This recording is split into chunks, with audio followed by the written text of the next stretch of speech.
Hematology Oncology, Extrinsic Hemolytic Anemias.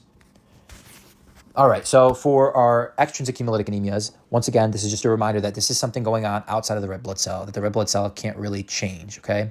Whether that might be autoimmune or drug-induced, there's so many different things that occur outside of the red blood cell, and it's not usually due to anything that's inherently wrong with the red blood cell, and that's what we're going to be talking about for this extrinsic hemolytic anemias. The first thing and the most important thing that we need to understand is the first pathology of autoimmune hemolytic anemia.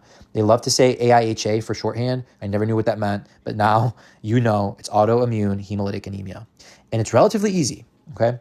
All it is that we have autoimmune cells attacking our red blood cells, okay? This is going to be Coombs positive, as we discussed prior to the Coombs test, right? So that means that we have these antibodies directly attached to red blood cells. But there's two types of AIHA that we have to be aware of. There's warm autoimmune hemolytic anemia and cold autoimmune hemolytic anemia. Now, what we need to understand is first, warm is going to be due to the fact that we have IgG antibodies attack, okay? And so it's usually seen in lupus or CLL, and it can be due to secondary to penicillin's usage, okay?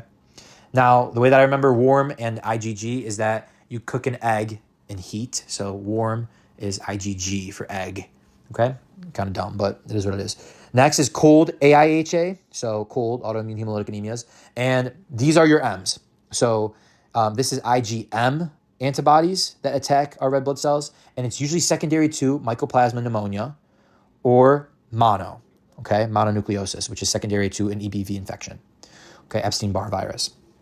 Lastly, on peripheral blood smear, you're going to be seeing spherocytes, which is the same that you'll see for hereditary spherocytosis. If you ever see spherocytes on peripheral blood smear, the only two answers that you could put are going to be this, autoimmune hemolytic anemia, or hereditary spherocytosis. Now, the way that you differentiate those two is going to be with a positive Coombs test. So if you have a positive Coombs test, that tells you that it's going to be the autoimmune hemolytic anemia, because hereditary spherocytosis does not have antibodies directly attached to the red blood cell membrane, all right? So once again, if you ever see a peripheral blood smear spherocytes, you narrow it down to two types of hemolytic anemia. You have hereditary spherocytosis or you have autoimmune hemolytic anemia, and you differentiate that with a Coombs test. If it's positive, then there you are with your AIHA.